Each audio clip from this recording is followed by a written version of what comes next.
तो नमस्कार बच्चों, फिर से एक बार स्वागत करते हैं आपका अपने इस चैनल पर। जो बच्चा पहली बार देख रहा है चैनल को जरूर सब्सक्राइब कर ले।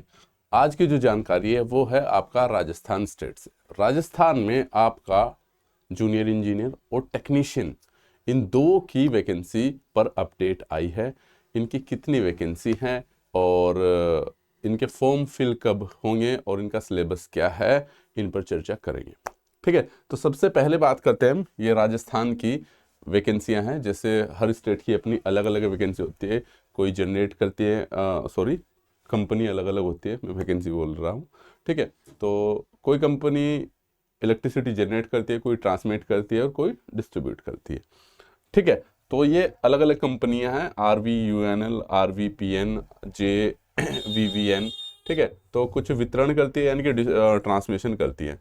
तो ये कंपनी के नाम है, ये इनका आपका एरिया ऑपरेशन है और ये फील्ड है आपके पास। राजस्थान राज्य विद्युत उत्पादन निगम लिमिटेड है जो जनरेट करती है। ठीक है, फिर जनरेट करने के बाद जनरेशन, ट्रांसमिशन, डिस्ट्रीब्यूशन आप पढ़ते ही हो।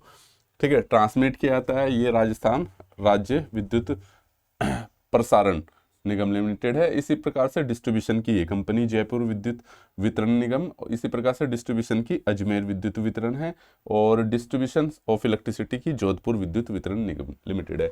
ये आपकी कुछ अलग अलग कंपनियां हैं जिनमें आपकी वैकेंसी निकली है। ठीक है, आइए देखते हैं क्या क्या इसकी वैकेंसी की जो इंपॉर्टेंट जानकारियां हैं उन पर हम डिस्कस करने वाले हैं। अगर बात की जाए नंबर ऑफ पोस्ट की, name of post junior engineer first है इलेक्ट्रिकल में। तो अगर मैं यहाँ पे बात की जाए, RVUNL में 25 वैकेंसी है, JVVN में 112, अजमेर वाली में है आपके पास 26 और जोधपुर वाली में 33 वैकेंसियां हैं आपके पास। ये कैटेगरी वाइज दे रखी है, आप जिस कैटेगरी से बिलोंग करते हैं उसके अकॉर्डिंग फॉर्म को फिल कर सकते हैं। ठीक है, ये हॉरिजॉन्टल रिजर्वेशन है भाई, आपके पास हर स्टेट की अपनी अलग अलग पॉलिसी है रिजर्वेशन को लेकर। ठीक है, और इसी प्रकार से ये मैकेनिकल इंजीनियरिंग की है और जो मैकेनिकल की है टोटल 25 पोस्टें हैं। जो मैकेनिकल के बच्चे हैं अगर हमारे चैनल पे हैं तो मेक इट इजी चैनल है, उसको ज्वाइन कर सकते हैं। मैकेनिकल में हमारा वो वाला चैनल डील करता है। ठीक है भाई, ऐसे कंट्रोल इंस्ट्रूमेंट की है, ये आपके पास 5 वैकेंसी इसमें और 6 वैकेंसी इसमें है।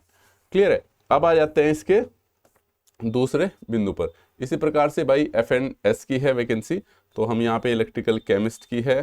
ठीक है, ये अब आ जाते हैं इसकी क्वालिफिकेशन पे। ये तो होगी आपके पास कि किस डिपार्टमेंट में कौन सी वैकेंसी है। ठीक है, सैलरी की बात की जाए तो आपके पास प्रोबेशनल ट्रेनिंग पीरियड यानी कि ट्रेनिंग टाइम में आपको ये सैलरी मिलेगी, उसके बाद में आपको ये परमानेंट के हिसाब से सैलरी देंगे। ठीक है, अब आ जाते हैं इसके एजुकेशनल क्वालिफिकेशन पे। सैलरी पे मैं कभी भी ज़्यादा डिस्कस करता ही नहीं हूँ क्योंकि बच्चों को वैकेंसी चाहिए। ठीक है, नेम ऑफ पोस्ट है जूनियर इंजीनियर का। इसके लिए जो एजुकेशनल क्वालिफिकेशन है तो इसमें साफ साफ लिखा है कि भाई आपके पास ग्रेजुएशन डिग्री होनी चाहिए, बीटेक होनी चाहिए। बीटेक किस में, या तो इलेक्ट्रिकल में हो या इलेक्ट्रिकल इलेक्ट्रॉनिक्स में हो या इलेक्ट्रिकल इंस्ट्रूमेंटेशन एंड कंट्रोल में, पावर सिस्टम में हो, या फिर हाई वोल्टेज में हो, पावर इलेक्ट्रॉनिक्स में हो, पावर इंजीनियरिंग में हो, या इक्विवेलेंट होनी चाहिए university institution establish by the law in India recognised equivalent to fulfil graduation degree. कहने का मतलब आपके पास बीटेक की डिग्री होनी चाहिए। क्लियर है, और मैं पहला स्टेट देख रहा हूँ जहाँ पे जूनियर इंजीनियर की पोस्ट के लिए डिप्लोमा वालों को कंसिडर नहीं किया जा रहा है। हालांकि यहाँ पे पहले से ही कंसिडर नहीं किया जाता है, मैंने जानकारी ली थी इसमें, लेकिन मुझे लगता है कि डिप्लोमा वालों को कुछ तो स्टेप लेना पड़ेगा क्योंकि जूनियर इंजीनियर की पोस्ट सिंपल सी बात है आपके डिप्लोमा वालों के लिए ही बनाई जाती है। ठीक है, एक ही पोस्ट बीटेक वालों के लिए, हर एक का एक डिग्री, डिप्लोमा और ITI, ये एक लेवल बना रखे है सरकार ने कि इस पे ये बंदा अप्लाई करेगा, ये स्टूडेंट इस पे अप्लाई करेगा, ये स्टूडेंट इस पे अप्लाई करेगा। तो मुझे ऐसा लगता है कि यहाँ पे बेसिक जो रिक्वायरमेंट है जूनियर इंजीनियर की डिप्लोमा की होनी चाहिए थी। ठीक है, चलिए, लेकिन मैंने बताया अलग अलग स्टेट की अपनी अलग अलग पॉलिसी होती है, इसमें वहीं के बच्चों को कुछ इस पे देखना चाहिए। मैकेनिकल में भी सेम कंडीशंस है भाई, कंट्रोल इंस्ट्रूमेंट में भी कहने का मतलब आपके पास बीटेक होनी चाहिए। बीटेक आपके पास ये बैचलर ऑफ इंजीनियरिंग या AMI होती है आपके पास, डिप्लोमा के बाद होती है AMI वगैरह, उसमें करते हैं आपके पास भाई AICTE से अप्रूव्ड होना चाहिए कॉलेज। ठीक है, ये होगी क्वालिफिकेशन। क्वालिफिकेशन में आपको बैचलर डिग्री चाहिए, चाहे वो बैचलर ऑफ इंजीनियरिंग हो या बैचलर ऑफ टेक्नोलॉजी हो, दोनों ही कंसिडर होगी आपके पास। ठीक है, तो अब आ जाते हैं इसके अगले महत्वपूर्ण बिंदु पर। ठीक है, जो क्या रहने वाला है। ठीक है, ये इसकी फिजिकल फिटनेस वगैरह है, ये तो आपको बताइए। अब आ जाते हैं एज पे। एज जो है आपके पास 21 साल तो आपके पास यह है मिनिमम होनी चाहिए, और 40 साल इसकी मैक्सिमम होनी चाहिए। ठीक है भाई, तो यानी कि 21 और 40 के बीच में स्टूडेंट होना चाहिए।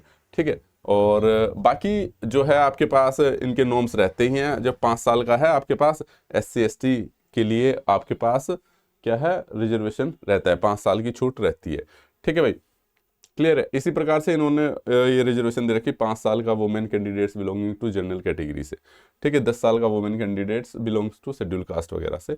तो ये देख सकते हैं, सबको पता है ये पॉलिसी, तो सबको पता रहता है कि जनरल के लिए क्या, सॉरी SC ST के लिए क्या रहती है और OBC के लिए क्या रहती है।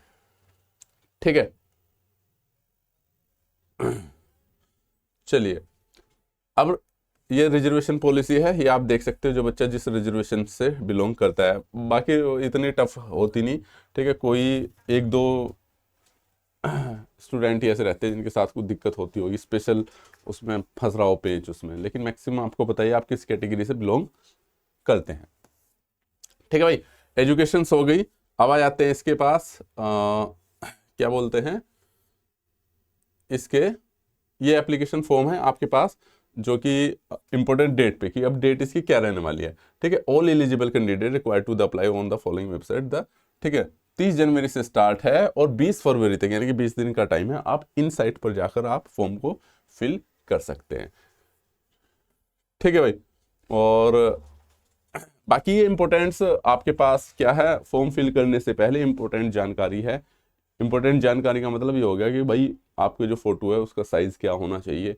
ठीक है, डॉक्यूमेंट्स किस फॉर्मेट में होना चाहिए, PDF में होना चाहिए, किस में होना चाहिए, JPG फॉर्म में होना चाहिए। तो ये सारी चीज़ें हैं, ये आपको वहीं पे पता चल जाती है कि फोटोग्राफ का साइज़ क्या होना चाहिए, सिग्नेचर ब्लैक एंड वाइट होने चाहिए।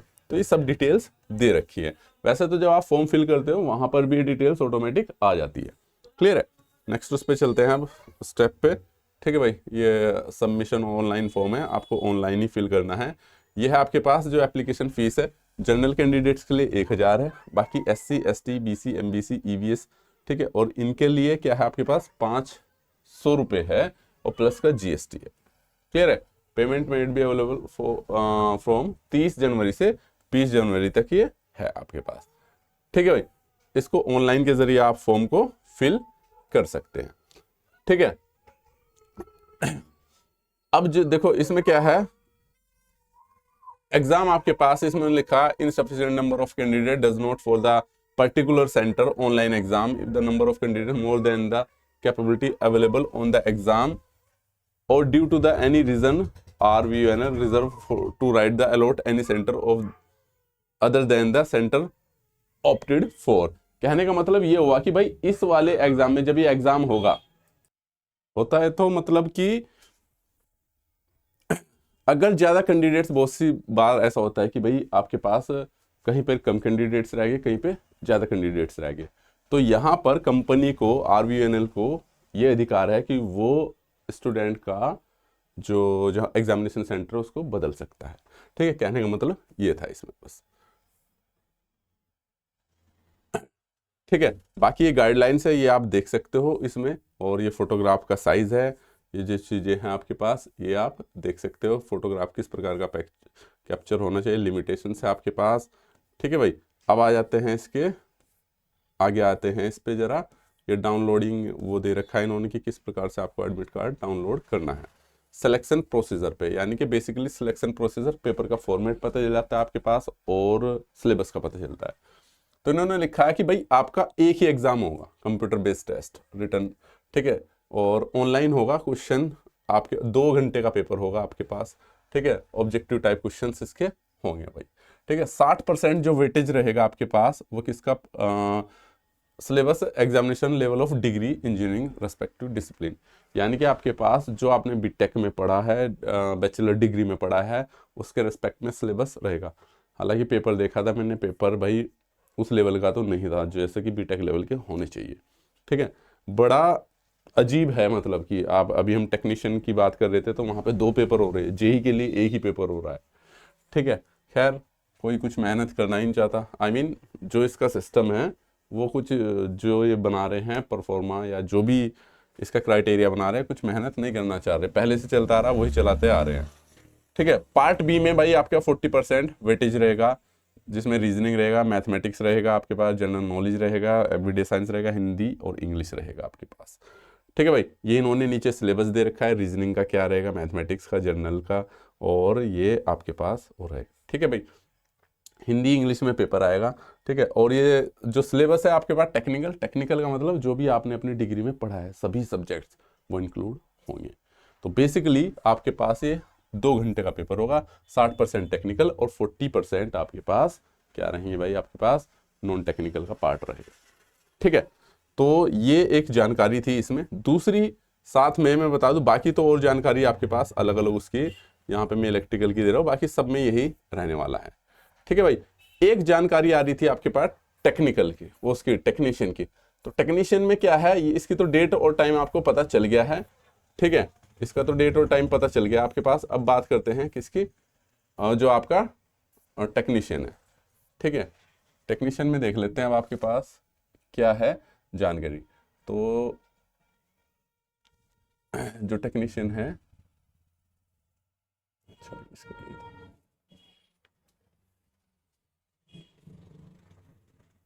ये यही खुल गया, एक सेकंड।